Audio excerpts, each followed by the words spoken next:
Bill Warden came up with tasks of mourning. So before there had been these stages, prescriptive stages, and like Freud said, you had to do this work or you're not going to get any better. You had to go through this grief process or you wouldn't get any better. And Warden came along and said, I don't think that's really true. I think if you do these things, experience the loss as real, feel the feelings, live life without the deceased person there, create a new relationship with the deceased, that it'll be better. So his initial 4 stages were the first 3, and then the last one was withdrawing emotional energy from the deceased and reinvesting it in another relationship. That sounds familiar, doesn't it? Sounds like Freud. This was 1982. We're still trying to cut off bonds with the people we love and not talk about them, and that's going to make us better. So then he decided in the 1990s to resurrect, or not resurrect, to change this. And I put create a new relationship with the deceased. That's just how I talk about it. But in his book it says to relocate the dead person within one's life and find ways to memorialize the person. So this is a kids facility, so I got to talk about some kid stuff. Experience the loss as real. How do you do that with kids? How do you help kids experience a death as real? Anyone? Talk about it. Yes. So you don't have to tell everything. This is like the sex talk. You don't have, where do babies come from? They're mommies. You don't have to tell them everything, but talk to them. They have questions. They need their questions answered in a kid-appropriate way. It's not going to irreparably damage them. In fact, it will probably help them because they're not going to have anxiety about what they don't know. But never say they went to sleep. Never say they've gone to sleep. Yes. No, don't use the, what is that big word that those are called? Euphemisms, thank you. It's Friday, it's been a long week. Euphemisms. Please don't use the euphemisms. Age-appropriate ways, and the thing that the adults need to remember, that we need to remember to pass along to the people we work with, those kids have been on the planet for 5 years or 10 years or 15. We've been on the planet a long time, some of us, longer time, others of us. We have frameworks and conceptualizations about death and dying that they don't have. So here's an example. I worked with a young girl one time who was talking to me about the wreck she had been in, and she was 5, and she said, my mommy was driving the car, and the car went like this, and my mommy's hair went like this. So can you see her? She's in the back seat. She sees her mom's hair go, and then we crashed. I said, what happened next? And she said, I was at the top of the hill, and there was a helicopter, and there was a yellow sheet. So when I say yellow sheet to you, what does that mean? Death. Yeah, her mommy is under the yellow sheet. I said this to some folks who were not from our country, and they didn't know what I was talking about. They have a different colored sheet. So that was good learning for me. So her father talked to her about what had happened and was able to explain that. But that is it's just really important. We get so excited and we don't want to talk about suicide. Good Lord, we can't talk about suicide because we're just it's gonna be a terrible thing. And that's just not true because they don't understand it like we understand it. I worked with another young girl who was also 4 or 5, and her dad shot himself. He was taken to the hospital on life support. She started hearing things that were happening. She knew the ambulance had come, the helicopter had been sent a couple blocks away to pick the guy up, and she was starting to unravel. She knew big stuff was happening. She could feel the energy in the house, but she wasn't quite sure what to do with it, and she was asking questions. And her family didn't know what to do. They just didn't have any idea, and they were in the midst of all the craziness anyway. So I coached the mother about what to say. My feeling is that kind of information, sometimes we want to come in and save the day and we want to be the ones to deliver the news. I don't work that way. I'm going to leave. The family's the one that's going to be there. And if I can coach the family to have this conversation, it's going to open space for the family to be able to talk about this. And that child needs to be able to trust those adults. And this is one of those bridge building trust opportunities. So even though I coached her, she couldn't do it, got big tears and pointed to me. So the conversation I had with this young girl was, your dad used a gun to hurt his body, and his body was so hurt that his body died. Your daddy died. That means he can't move his fingers anymore, like you can move your fingers. Can you move your fingers? She moved her fingers. He can't move and dance anymore. Can you move and dance? We went through all of that. She got up and started walking around the room. Now, and people say, little kids can understand death. They don't know that people died. She started up around the room, and it was like she had been wound up. I could see the energy coming. And she kind of paced around the room, and went and stood by her mother and said, Daddy died, and then burst into a million tears. And we all burst into a million tears. About 15 minutes later, somebody rang the doorbell, and she went and answered the doorbell, and she said, hi, my daddy died. Big smile on her face. That's how kids do it. They're going to talk about it. They need to talk about it until they can internalize it. Sometimes that happens for a long, long time. When my brother died, my nephew was 4, and John could hear, yes, he died. I understand he went to heaven. I understand he's not coming back. Went to the funeral, and then one day he said to me, well, Daddy's at the grocery store. No, Daddy's not at the grocery store. Yes, he is. Daddy's at the grocery store. He'll be back later. And we went through the whole thing again. It was not John being belligerent. It was John trying to make sense of what happened. And they do that over and over. They test. They ask the questions. And part of it is to see if you're going to get the same answer. Are you going to tell me again the same thing you told me before? We let them play it out. We take them to the funeral. Playing it out is always interesting. So this is the feel the feelings part. This kid, they're driving in the car, and the boy threw the seatbelt back on the passenger side and put his hands on his chest and was doing this and making noises. And the mother freaked out. She stopped the car, wanted to know what he was doing, screamed at him. We ended up having a conversation. Kid was in the back seat. Dad had a heart attack. EMS came and gave CPR in that chair. The kid couldn't form the words to talk about what happened, right? Because he hasn't been on the planet. He just couldn't. But he could play it. And when he needed to do that other times, the mother was able to accept it. It's a process. That's feel the feelings for littler kids. Play. Anger, we have lots of anger. And just to the live life without the deceased person there. What do you do? Who goes to muffins to mom? Muffins for mom. Or donuts for dad when you don't have a dad? That's a big deal when you're in 4th grade or 6th grade or a sophomore, except they don't have donuts for dad for sophomores. It's a really big deal.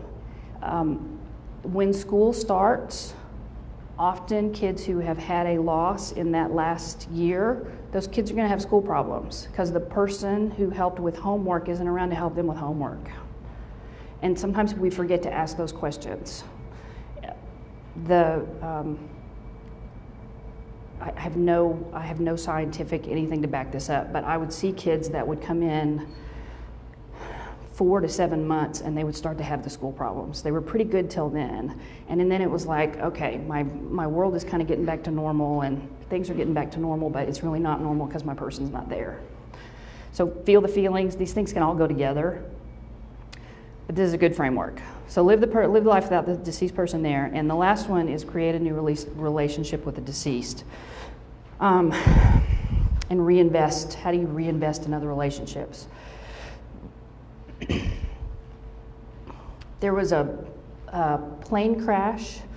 The dad and the daughter died, and the mother started dating again after about a year. And the other daughter, she did not like that at all. she did things, she told that man off, and she was just really, really rude to him. And the mother, bless her head, called the daughter in, didn't chastise her for fussing at the guy, but looked her in the eye and said, our hearts are big enough to love more than one person. I loved that. So they talked about that, and she talked about how her heart was big enough to love Daddy and big enough to love somebody else, and that Daddy wasn't coming back. Daddy wanted her to be happy, and love was a good thing, and it was going to take some getting used to, and this wasn't easy. And they were going to do it as a family, and they did. And she's happily married now. Not easy, all this stuff we do. It's not easy, but it's worthwhile. One other thing about Warden and that first experience of loss is real I didn't talk about was taking kids to funerals. I am a big, big, big proponent of taking children to funerals with preparation. So talk to them about what it's going to be like there. So if you're going to Porter Loring, you talk about you walk in and there's a woman who's going to be standing there, or a man. The person stands up. They don't stay seated behind the desk. And the carpet's a particular color, and there are people walking by, and some people will be crying, and some people will be laughing. When they go into the room, there will be a casket on the wall. Not on the wall, but you know what I mean. Against the wall. Yes, we can't be too literal with children, because then they'll be looking up going, where's the casket on the wall? I talked to them about the lights in the ceiling, that there's a pink light and a blue light. I asked them to go to find those when they go in. Who knows what the pink light and the blue light are for? To help you look beautiful when you're dead. They put makeup on you, and those lights go down on you, and they help with the complexion. I know, there's another trivia fact for your dinner party. I have them look for Kleenex boxes. I talked to them about what the person is going to look like in the casket. So they know, and they have an idea and can think about things and make their way in and do what they need to do. It works pretty well. In hospital situations, same thing. If kids can go in and say goodbye at the hospital, if the hospital is amenable to that, I'm a big proponent of that. And again, preparation is in order. I used to take Polaroid pictures. You can do digital pictures now. You can do pictures on the phone now, and show the kid what their brother, sister, or parent looks like in the hospital room, that they won't be moving, that there's going to be an IV pole there or 4 IV poles there. There'll be tape on their arm, whatever it is. You give them things to look at and look for, and then they can do that, and then their little bodies can process what's happening. I tell them that they can go and touch the person. They can touch their hand. If they can sit on the bed, I tell them they can sit on the bed. They can get in the bed with their person. We used to do lots of handprints and footprints. I would bring the family in, and even for big people. And they have this fabulous ink now, so the paper has some kind of special treatment on it. The ink is clear. We used to have to get a bunch of alcohol and wipe off all the colors off the hands, but now you can make it that way. And we've even done it where the big brother, I can remember very clearly a big brother who did his feet and then his little brother's feet inside. Quite a treasure. All right, so that's Dr. Warden. Dr. Rando was another really important figure, is another important figure. She is alive and well. Her stuff was around parental bereavement. And again, we got to cut the cords. We're not going to talk about this anymore. And she started working with these parents who couldn't cut the cord because it doesn't work that way. So these are her. You recognize the loss. You react to the separation. You recollect and re-experienced the deceased and the relationship. This is kind of a broadening of Bill Warden's work, and their friends, by the way. Relinquish attachments to the deceased and the old assumptive world. This is going to figure into the next thing we talk about with meaning reconstruction. So the old world, what happened before and where we are now. I talk about this now when I work with my grieving people. I do non-traditional work. That is for a whole nother topic too. But I talk to my people about initiations, and that the death of their person is an initiation for them into the next part of their life.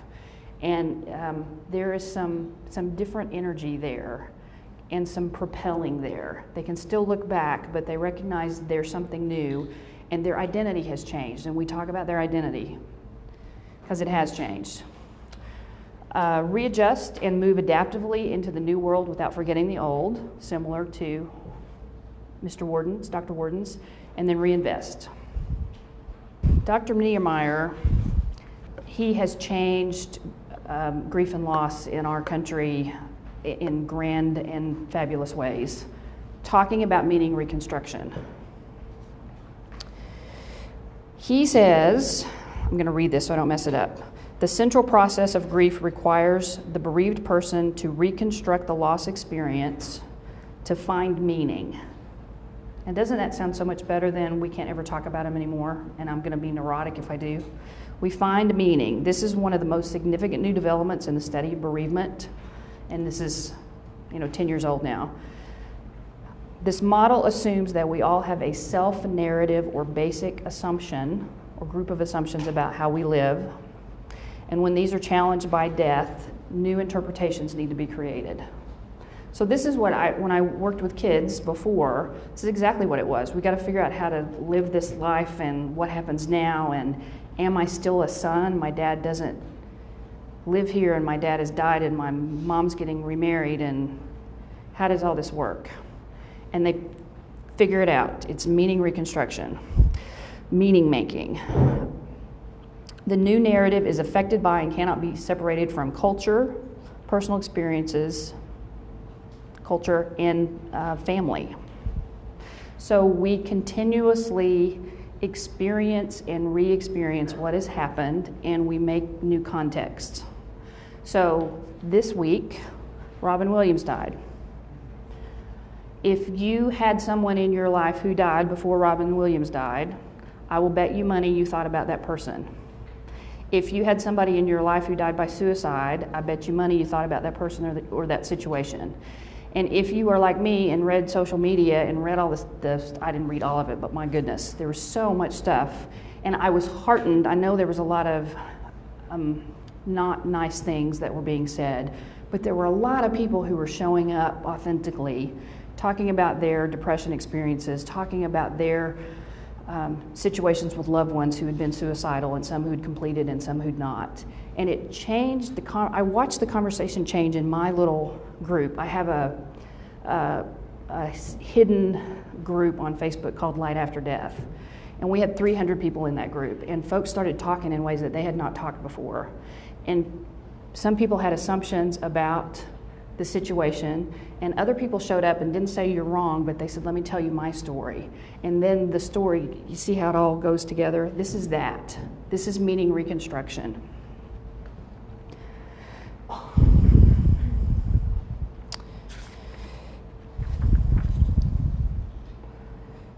Where is that other part? There it is, sense making. So there's sense making and benefit finding. This is important too. Sense making involves understanding why the loss occurred.